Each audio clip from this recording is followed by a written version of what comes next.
Muito bem, este aqui é o nosso segundo bloco sobre os espaços territoriais especialmente protegidos. Então, nós constatamos já na Lei de Política Nacional do Meio Ambiente, para aqueles que estão começando a estudar o tema do meio ambiente, a Lei de Política Nacional é considerada até hoje, e ela é de 81, 6938 de 81, a principal lei infraconstitucional em relação à proteção e à tutela do meio ambiente, né.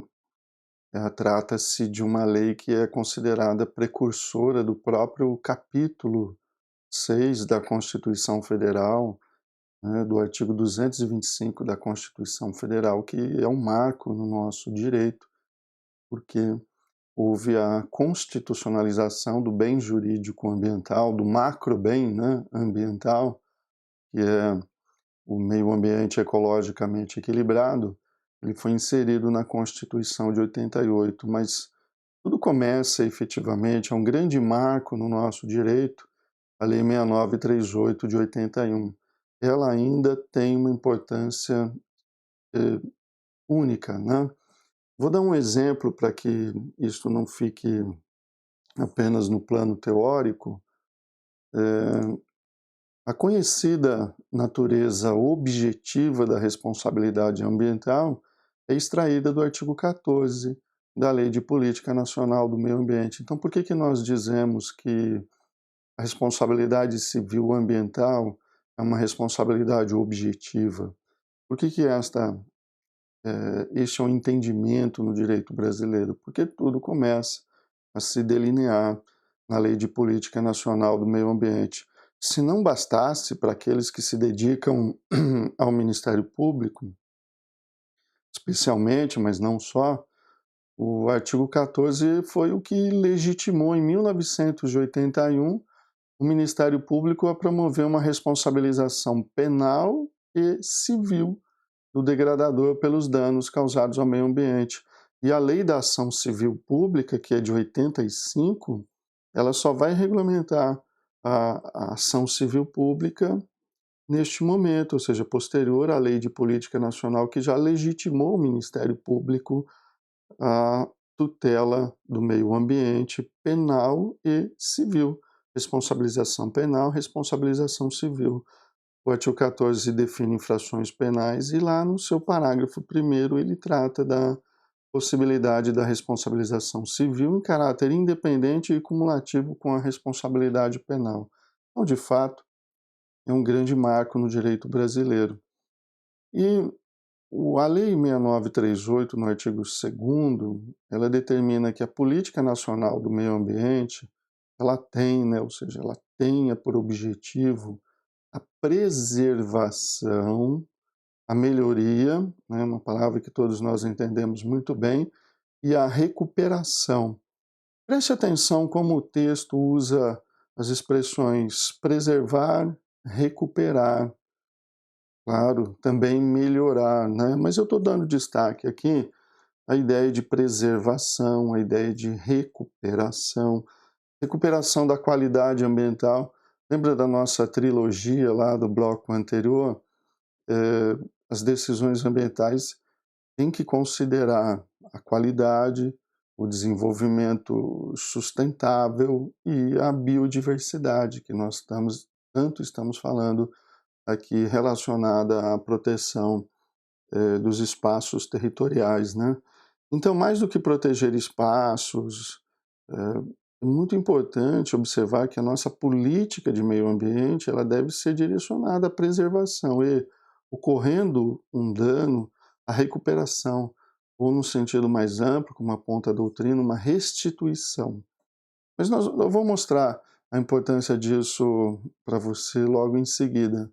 Então, preservação, melhoria, recuperação da qualidade ambiental propícia à vida, visando assegurar no país condições ao desenvolvimento socioeconômico, olha lá a trilogia, aos interesses da segurança nacional, proteção da dignidade, da vida humana atendidos os seguintes princípios. Destaco aqui o inciso 4, o quarto inciso do artigo 2º da Lei de Política Nacional.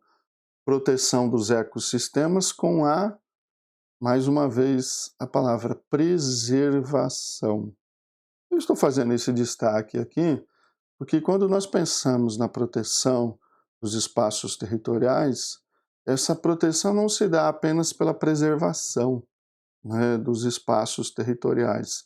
Quando ocorre um dano, o dano pode ter origem natural, né? Há danos ambientais que têm origem natural.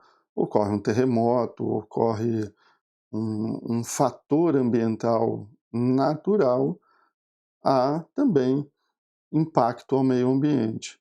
Agora, a preocupação da legislação ambiental é com os impactos, os chamados impactos antrópicos, né? Ou seja, aqueles que decorrem do antropo, do ser humano, as intervenções do ser humano na natureza.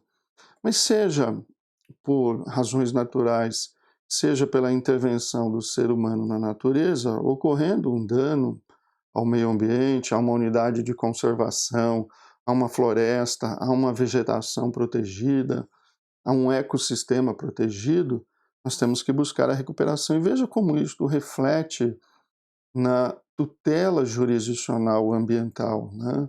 Reflexo direto na tutela jurisdicional ambiental.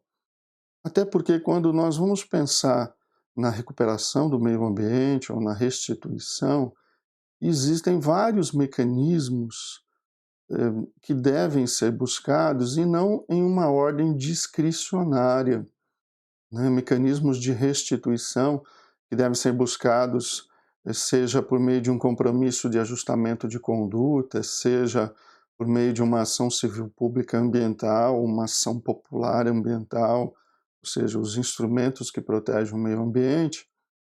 Sempre que ocorre o dano, nós vamos buscar, por exemplo, recuperação, restauração.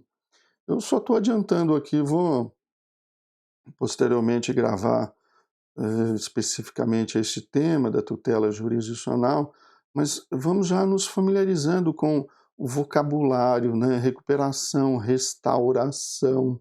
Ah, mas recuperação e restauração não são a mesma coisa? Não são, eu já chego lá. Compensação, especialmente uma compensação ambiental. Se uma área ambiental foi degradada, né, nós vamos buscar a restauração da área, se não for possível, a recuperação, se não for possível, uma compensação ambiental.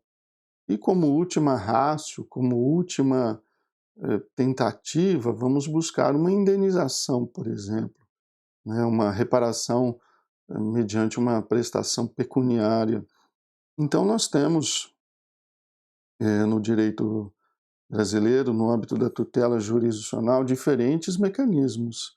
Então chamo sua atenção, hein? Depois assista, né, quando estiver disponível a questão da tutela jurisdicional, né?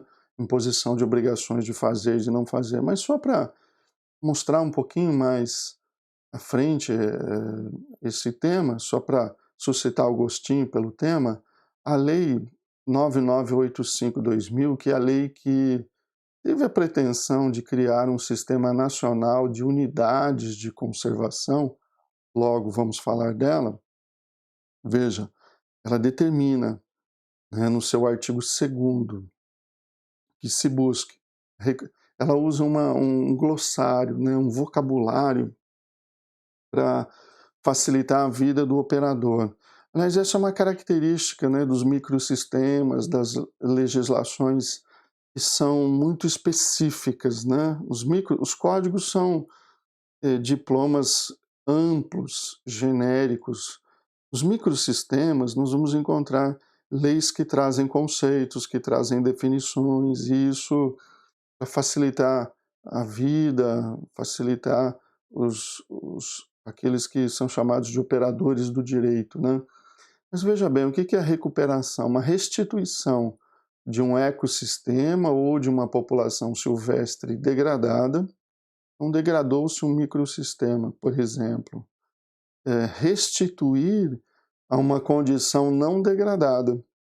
Vamos recuperar aquele espaço, aquela área que foi degradada, que pode ser diferente da condição original, né? É por isso que a recuperação não é o melhor instrumento, né? Então vamos imaginar que eu tinha ali uma reserva, ou eu tinha um espaço com vegetação nativa, né, exemplares, espécimes da Mata Atlântica, toda a sua importância, toda a sua função ecológica, sua função ambiental.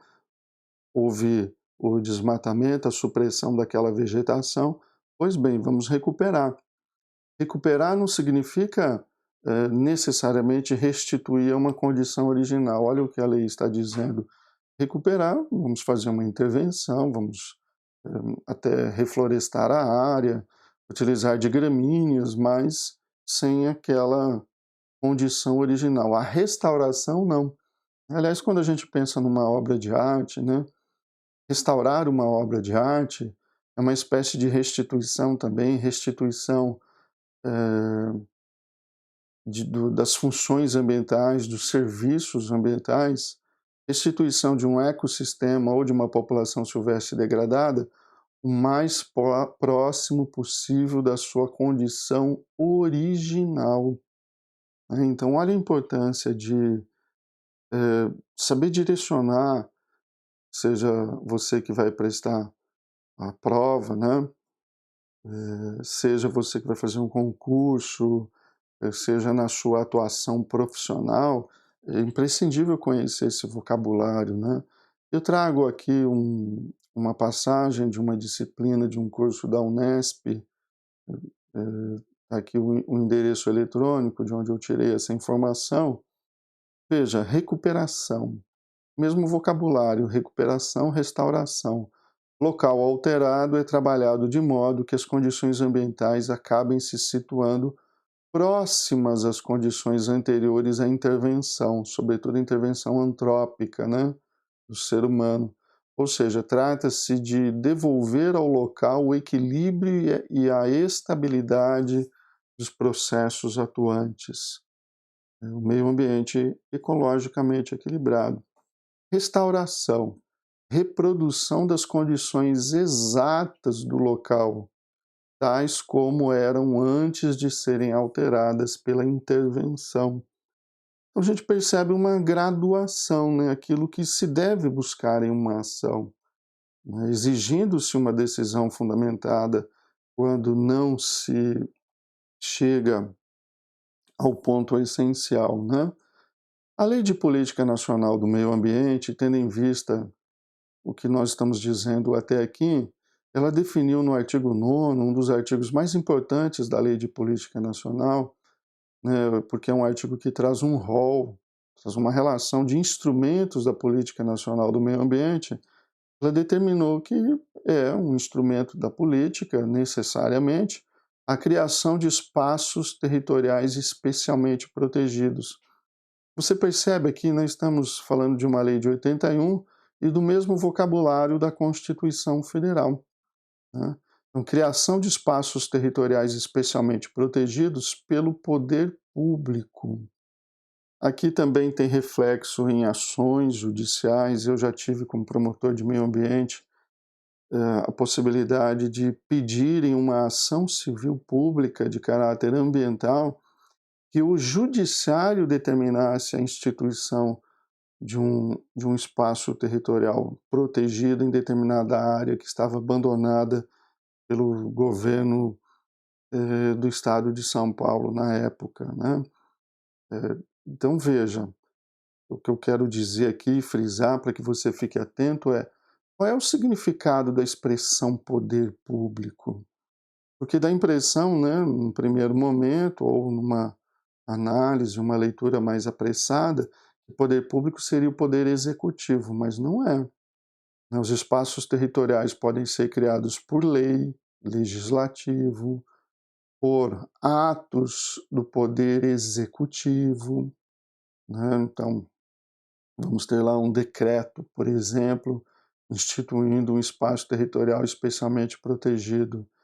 E eu sustento aqui, claramente, já tive oportunidade de discutir isso em ação civil pública, a possibilidade de que o Poder Judiciário reconheça a importância da área ambiental, né?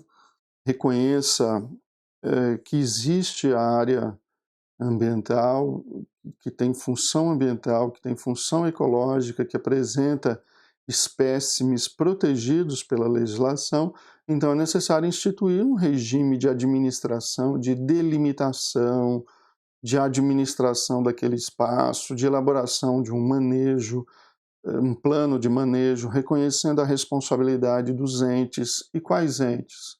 Federal, estadual, municipal, claro, distrital, né, se estivermos falando de Distrito Federal. Então, criar espaços, criar ETEPs, espaços territoriais especialmente protegidos, com áreas de proteção ambiental de relevante interesse ecológico e reservas extrativistas. Atento à terminologia de 81 da Lei de Política Nacional, a Constituição de 88, então, fala genericamente, estamos num campo aqui em que a terminologia é muito diversa entre os autores, né?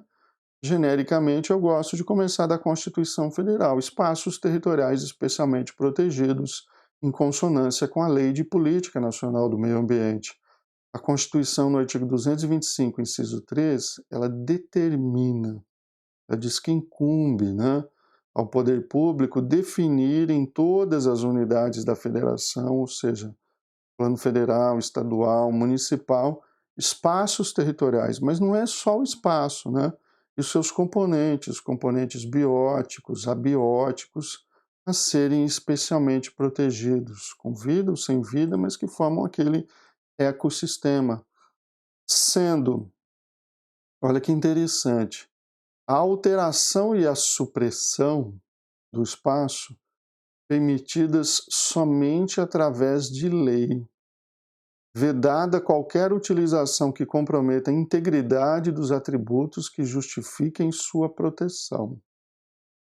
Então, se nós não vimos no slide anterior uma exigência formal para a criação, para a definição do espaço territorial a ser especialmente protegido, nós encontramos, na sequência do mesmo dispositivo legal, uma preocupação em restringir os atos de alteração ou de supressão dos espaços territoriais especialmente protegidos, né? Então, se a criação pode ser feita por diversos atos, a supressão não pode. Isso é uma garantia de proteção ao meio ambiente. Aliás, ela se soma a uma outra garantia, que é a proibição de retrocesso ambiental, né? A supressão de um espaço especialmente protegido, de um espaço territorial, seria um retrocesso ambiental, seria retirar da sociedade um espaço conquistado por ela, né, que tem função ambiental, função ecológica. É esse o ponto. E também sendo proibida, sendo vedada qualquer utilização que comprometa a integridade dos atributos que justifiquem sua proteção. Mas não é só. A Lei 9985 de 2000, a lei do SNUC, né? Eu vou falar aqui agora, daqui para frente, SNUC, né? Sistema Nacional das Unidades de Conservação. Essa lei ela foi regulamentada pelo Decreto 4340 de 2002. Né? Ela regulamenta isso para que você tenha suas anotações legislativas. Unidades de conservação, aqui usando um vocabulário, são, não há a menor dúvida, espaços territoriais especialmente protegidos. Né? As unidades de conservação, e tem duas grandes espécies na sistematização feita pela lei do SNUC, né? Existem unidades de conservação de proteção integral e unidades de conservação de uso sustentável. Essas unidades de conservação são criadas por ato do poder público. Veja que a lei segue aquela ideia de não exigir lei no sentido estrito, ato do poder público. E a lei também, no artigo 22, parágrafo 2º, diz: a criação de uma unidade de conservação, claro, isso faz parte do direito ambiental, né, deve ser sempre precedida de estudos técnicos, de consulta pública. Aqui nós encontramos influência, né, vamos dizer assim, à luz de princípios ambientais muito importantes, né? Por que são feitos estudos? Em função da prevenção, da precaução, conhecimento para saber quais medidas devem ser adotadas. Então, pode ser feito um EIA-RIMA, né? Estudos técnicos com transformação das informações técnicas num relatório para permitir consulta pública. Aqui, princípio da participação, né? Participação, as decisões em matéria ambiental, assim como hoje no direito administrativo, tem que contar com a participação do cidadão, né? Até no direito administrativo nós não chamamos mais os cidadãos de administrados, né? Então, a ideia de participação, de educação ambiental, de informação ambiental, né, que permitam identificar a localização, a dimensão e os limites mais adequados para a unidade, conforme se dispuser em regulamento. Tem que pensar, inclusive, não só na área, você tem que pensar no entorno, né? Você tem que pensar na criação de corredores para que haja comunicação entre os espaços territoriais, os chamados corredores ambientais, né? Ou seja, você tem que permitir que haja possibilidade de deslocamento, né, do espécime, da fauna, por exemplo, das aves, de uma área de proteção ambiental para outra, né, ou seja, elas têm que se comunicar, têm que formar um ecossistema. E olha o parágrafo 7º, a desafetação, né, ou seja, Instituto do Direito Administrativo, né, está afetada uma função ambiental, uma função ecológica, ou a redução dos limites de uma unidade de conservação só pode ser feita mediante lei específica.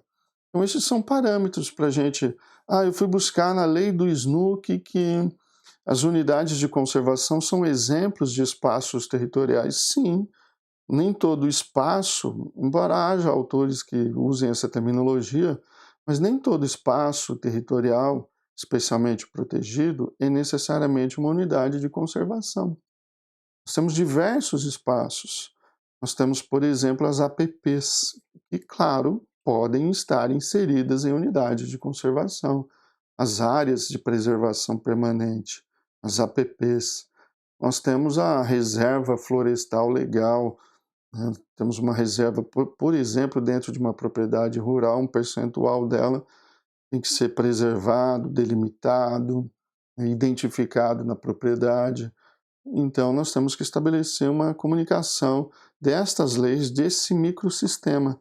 Então, aqui, embora eu tenha tirado uma norma que trata de unidades de conservação, ela reproduz aqueles princípios da Constituição Federal, né, os parâmetros da Constituição Federal. Então, isso nos permite uma interpretação, né, nos permite uma hermenêutica em matéria ambiental conjugada com o atual momento, né? Áreas protegidas diretamente pela Constituição Federal. Olha, nós vamos começar aqui, a partir de agora, a analisar diferentes espaços territoriais especialmente protegidos, né? E a Constituição, ela, como nós vimos, né, ela determinou ao poder público, né, olha, crie, é imprescindível a criação e delimitação de espaços territoriais. E ela já se adiantou. Ela já estabeleceu espaços territoriais que são protegidos diretamente pela própria Constituição Federal. E até a Constituição se utiliza de uma terminologia. Isso pode ser perguntado a você em um concurso público. Por exemplo, quais áreas, quais espaços territoriais são protegidos diretamente pela própria Constituição Federal? Pois bem, veja, o parágrafo 4º do artigo 225, ele cria um regime jurídico de especial proteção para Ou seja, a Constituição declara, olha, são protegidos diretamente por essa Constituição Federal a floresta amazônica.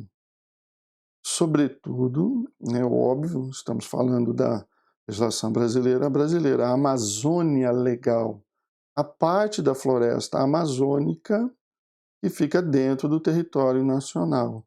Então, é muito importante isso, a Mata Atlântica, a vegetação muito exuberante, significativa, de grande biodiversidade, assim como a floresta amazônica, que ocupava praticamente todo o espaço territorial brasileiro antes do, aspas, descobrimento, né?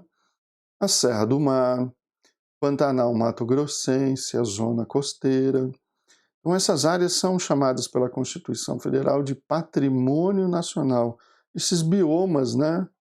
Biomas, como quando a gente estuda lá nas aulas de biologia, já faz um tempinho que eu passei por essas aulas, mas os biomas, né? Patrimônio nacional.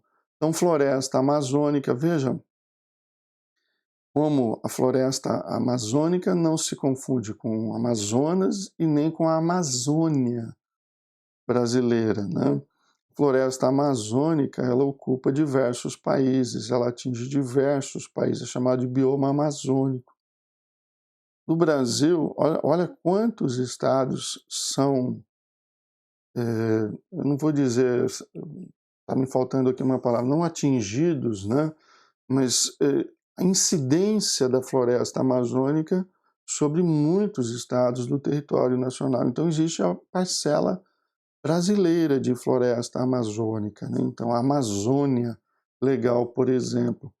Mata Atlântica, que muitos pensam é um tipo de bioma, o da Mata Atlântica, diferente da floresta amazônica, também ambos têm grande biodiversidade.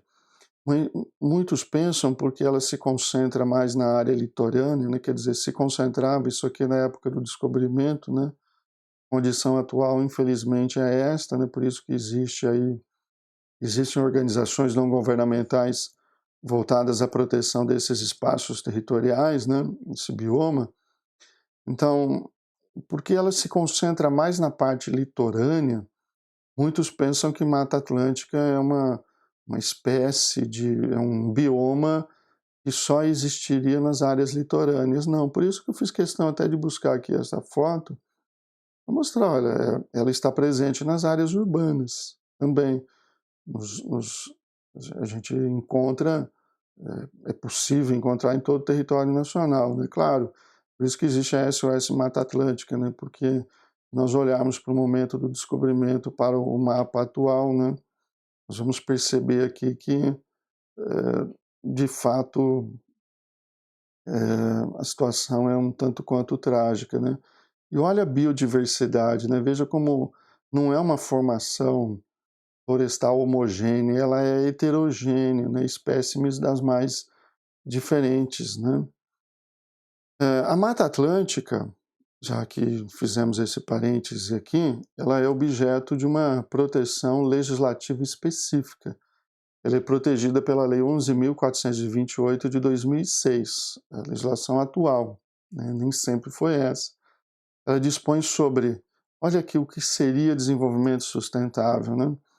Eu, pessoalmente, tenho muitas reservas, né? Não é esse o espaço nem o momento agora, mas a gente vê até a palavra utilização vindo antes de proteção. Teoricamente, isso aqui é o desenvolvimento sustentável, olha.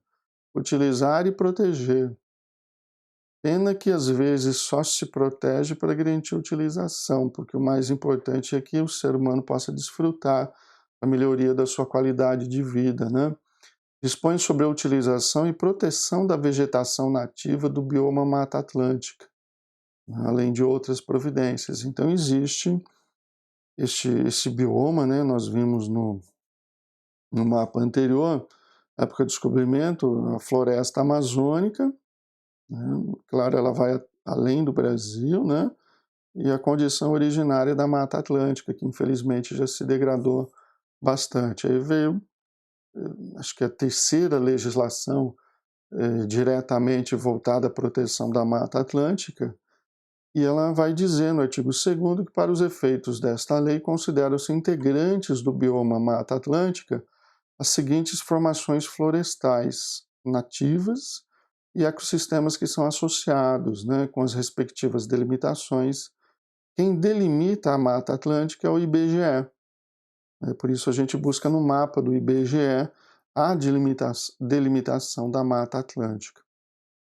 Certo? Eu vou interromper aqui e a gente continua no próximo bloco falando desse espaço territorial Mata Atlântica e passa a analisar os demais, tá bom? Até lá.